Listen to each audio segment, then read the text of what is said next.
গণেশ, আজকে দাবা খেলা কিন্তু জমে উঠেছে, কি বলো? হ্যাঁ হুজুর, খেলা জমে একেবারে লাল দই হইয়া গেছে। গণেশ, তুমিও না খাওয়ার বাইরে কিছু ভাবতেই পারো না। এই পৃথিবীর প্রত্যেকটা মানুষের মনের রাস্তা তার পেট দিয়াই যায় হুজুর। এই দেখুন না, আজ পেট ভর্তি আছে বলেই আপনারে খেলায় কেমন বুদ্ধি কইরা টেক্কা দিচ্ছি। এই চালটা সামলান হুজুর। আচ্ছা, তাই নাকি? এইবার আমার চাল সামলাও। জমিদার বাবুর জয় হোক। কি ব্যাপার লাঠিয়াল, তুমি?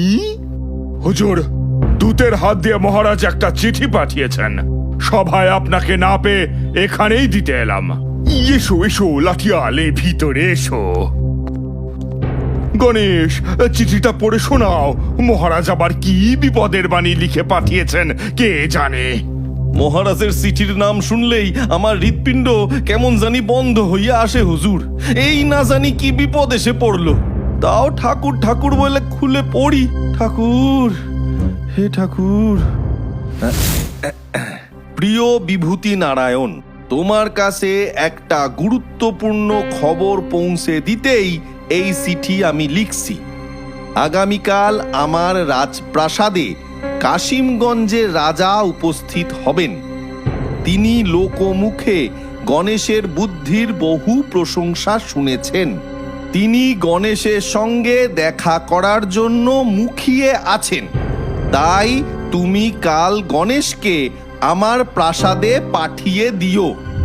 যদি গণেশ তার বুদ্ধিমত্তার দ্বারা কাশিমগঞ্জের রাজার মন জয় করতে পারে তবে সে পুরস্কৃত হবে, আর যদি সে ব্যর্থ হয় তাহলে তোমার আগামী বছরের খাজনা দ্বিগুণ হয়ে যাবে।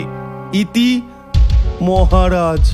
ওরে বাবা গণেশ, এই যে সত্যি সত্যি আবার এক বিপদের সম্মুখীন হলাম। এতে বিপদের কি আছে হুজুর? কাশিমগঞ্জের রাজা আমার সঙ্গে সাক্ষাৎ করতে চান, এ তো বড়ই খুশির খবর। আমি খুশি খুশি তার সাথে দেখা করে আসব। আরে শেষের মার প্যাচটা বুঝলে না? ওই যে খাজনা দ্বিগুণ করার কথাটা তিনি যে লিখেছেন। হুজুর, খাজনা দ্বিগুণ তখন হবে যদি আমি কাশিমগঞ্জের রাজার মন জয় করতে ব্যর্থ হই, তাই তো? আপনি কিচ্ছু চিন্তা করবেন না হুজুর, আমি আপনার মাথা কিছুতেই নিচু হতে দেব না। কাশিমগঞ্জের রাজার সাথে সাথে সেখানে উপস্থিত সকলের মন জয় করে মাথা উঁচু করে ফিরে এসো গণেশ। ঈশ্বর তোমার সহায় হন।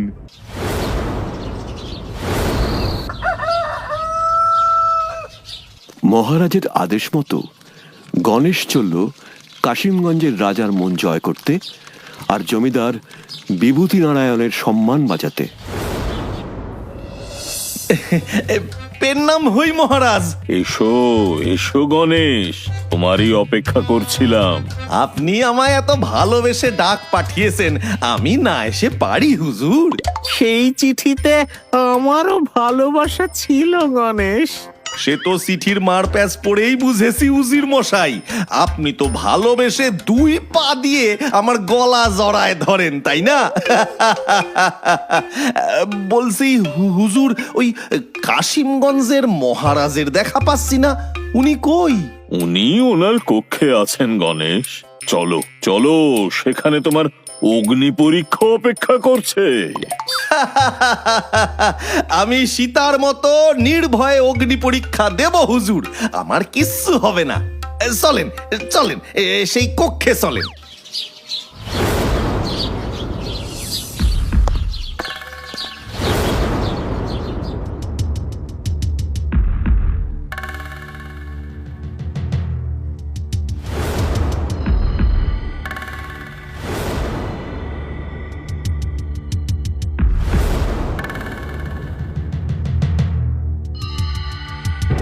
এই যে গণেশ, পরিচয় করিয়ে দিই তোমার সঙ্গে।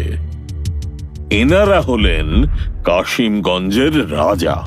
এতগুলো রাজা, তাও আবার একই রকম দেখতে।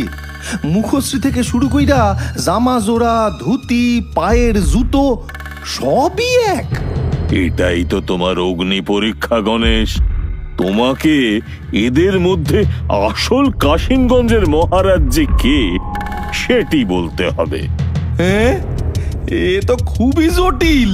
কি গণেশ, ভয় পাচ্ছ নাকি হেরে যাবে বলে? না, মাথা নষ্ট করলে চলবে না।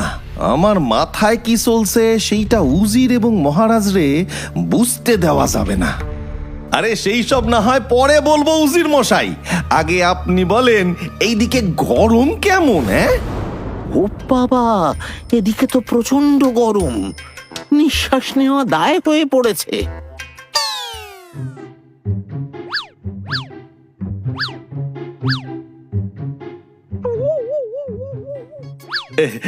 মহারাজ, আজকে আমি যে আপনার অতিথি হয়ে এলাম, এই খুশিতে রন্ধনশালায় আমার জন্য বিশেষ কি পদ তৈরি হচ্ছে? হ্যাঁ, মানে তুমি বলো গণেশ, তুমি যা খেতে চাইবে তোমার জন্য তাই রান্না হবে।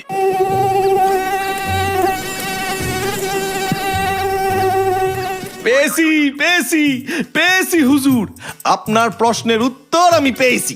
আমি বুঝে গেছি এই 4 জনের মধ্যে কে হইল আসল রাজা।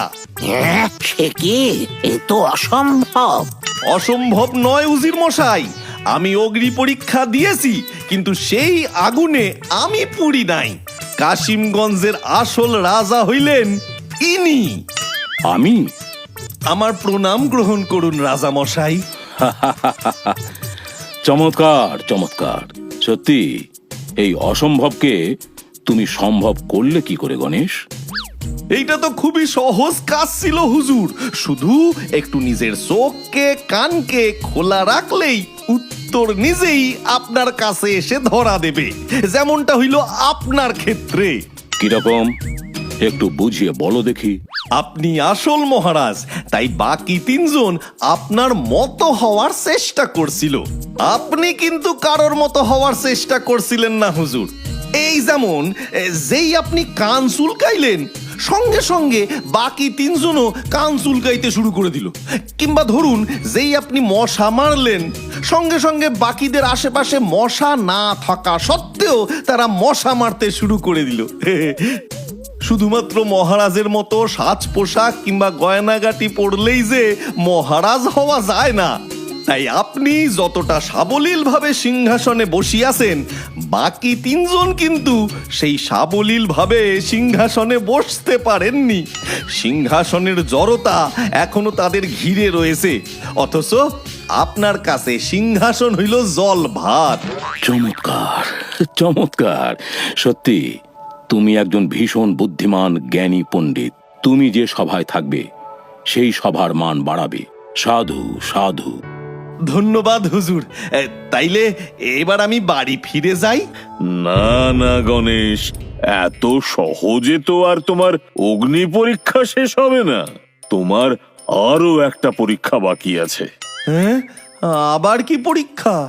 আগের পরীক্ষাটা তো নিলেন কাশিমগঞ্জের রাজা, আর এবারের পরীক্ষাটা নেব যে আমি। আচ্ছা বেশ, তাইলে আর দেরি না কইরা প্রশ্নপত্র আমায় দিয়াই দেন। শোনো, তোমায় একটা গল্প বলি। আমার রাজত্বে রাজার খাস সভাসদরা বিশেষ নিরাপত্তা বলয়ের মধ্যে থাকে।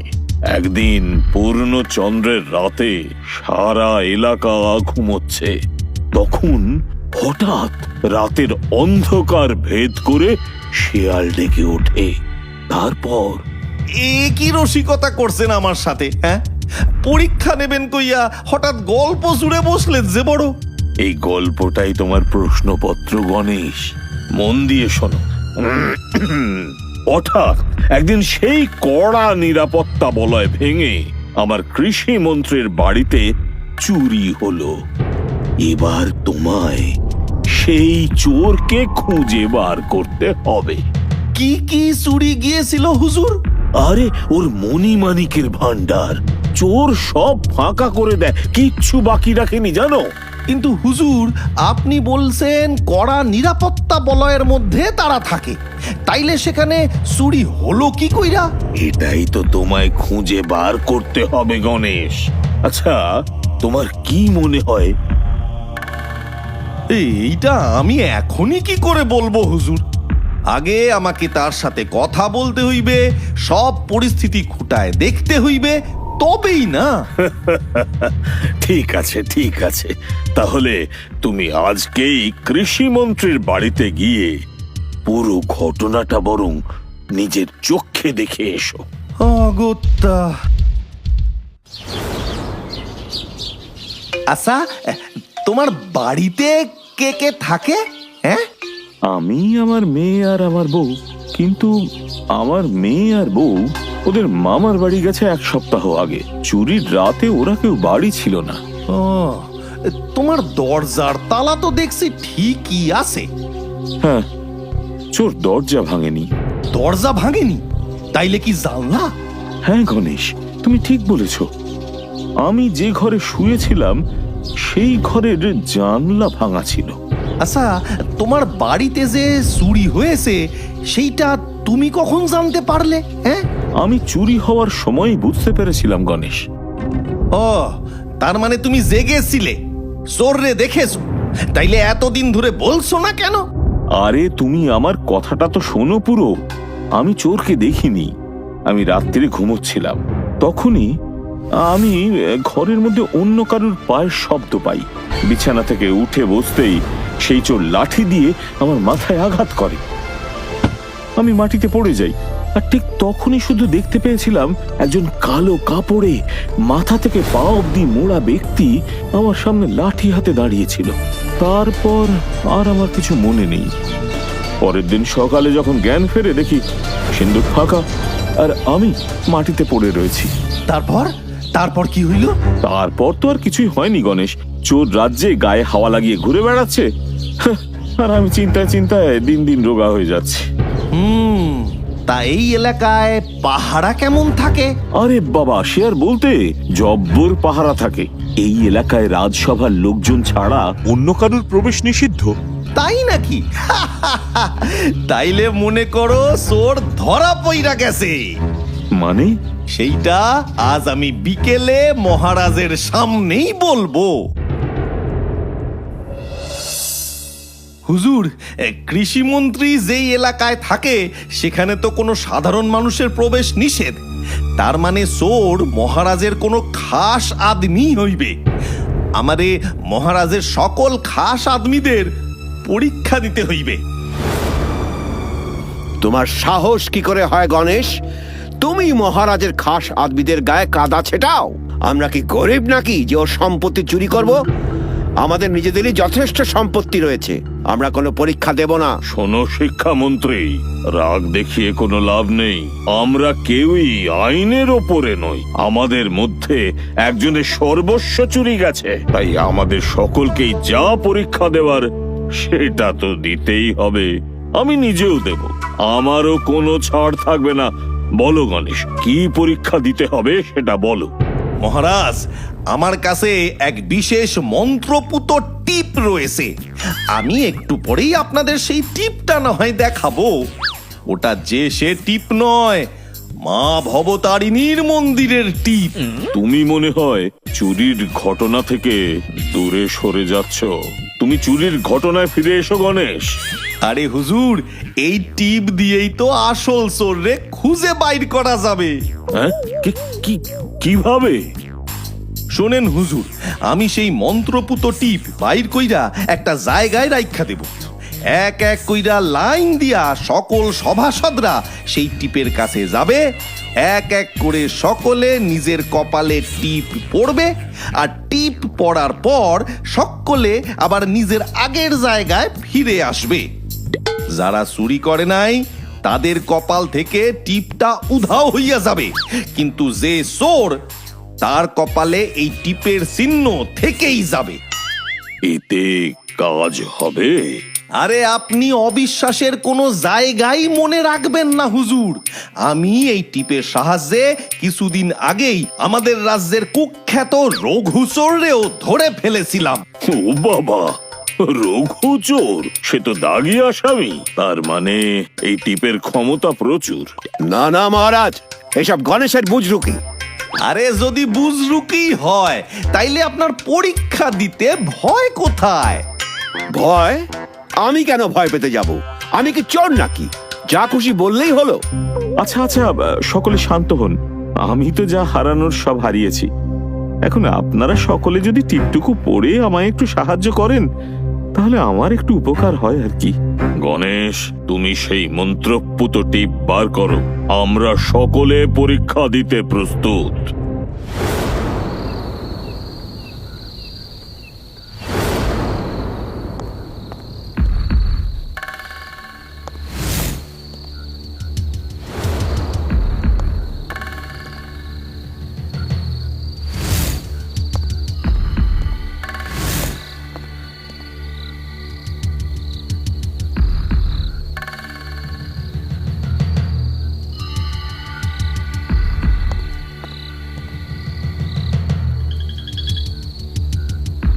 হে গণেশ, এবার তুমি পরীক্ষার ফলাফল ঘোষণা করো।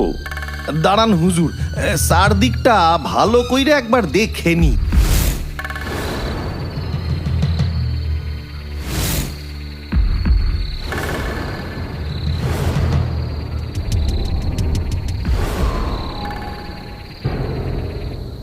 পেয়েছি হুজুর, পেয়েছি। ওই ওই যে ওই লোকটাই হইল চোর। কে? আমি কত সম্ভ্রান্ত পরিবারের লোক তুমি জানো? তোমার আমাকে চোর বলার সাহস হয় কি করে? গণেশ, তুমি কি জানো তুমি কার নামে কথা বলছো? ওর পদ অনেক উঁচু। পদ উঁচু বা নিচু তাই দিয়ে তো চোর যাচাই হয় না মহারাজ। চুরি মানে চুরি, ব্যাস। উচ্চমানের ব্যক্তি চুরি করলেও তাকেও তো চোরই বলা হয় মহারাজ। তবে তুমি ওকে চোর বলছো কিভাবে? তোমার কাছে প্রমাণ কি? হুজুর, আমার ওই টিপে কোনো জাদু ছিল না। জাদু ছিল আমার কথায়। আমি কথা দিয়া আপনাদের সকলরে বশ কইরা ফেলেছিলাম। আমি বলেছিলাম যার কপালে টিপ রয়ে যাবে সেই হইবে চোর। এই জন্য চোর বাবাজি ভয়ে আগেই টিপ পড়ে নাই। পাশে সে টিপ পড়ে আর সে চোর বইলা সেই টিপটা উধাও হইয়া যায়। তাই সে প্রথম থেকেই টিপটা না পড়া উচিত বলে মনে করেছেন, বুঝলেন? না না না না, মানে মানে মানে আমি টিপ পড়েছিলাম।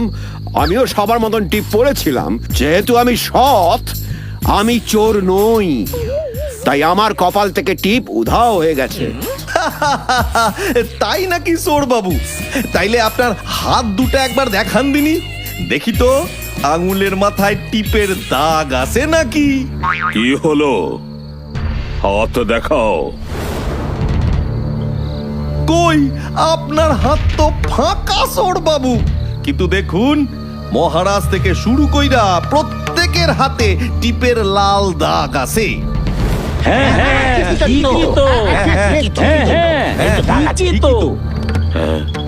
গণেশ তো ঠিকই বলেছে। আমাদের সকলের আঙুলে টিপের দাগ আছে। তাহলে তোমার হাতের আঙুলে সেটা নেই কেন? হুজুর, হুজুর আমার ভুল হয়ে গেছে। আমাকে এইবারের মতন ক্ষমা করে দিন হুজুর। আমি আর কোনোদিন এই ভুল করব না। কিন্তু তোমার তো টাকা পয়সার কোনো অভাব নেই, তবে তুমি চুরি করলে কেন? না মানে ইয়ে হুজুর, মহারাজ, মানুষ অভাবের পাশাপাশি স্বভাবেও চুরি করে। আপনি ধরে নেন উনি নিজের স্বভাববশতই এই অঘটন ঘটিয়েছেন। প্রহরী, ওকে এক্ষুনি কারাগারে বন্দি করো। তোমাকে অশেষ ধন্যবাদ গণেশ। তুমি কি সুন্দর জলের মতো এই চুরিটা আমাদের সামনে পরিষ্কার করে দিলে। আমি আপনাদের সকলের মন জয় করতে পেরেছি তো? পেরেছো গণেশ, তুমি পেরেছো, আলবাত পেরেছো। এবার আমি তোমায় অনেক ধনরত্ন দিয়ে বাড়ি ফেরবার ব্যবস্থা করে দেব। ধন্যবাদ হুজুর।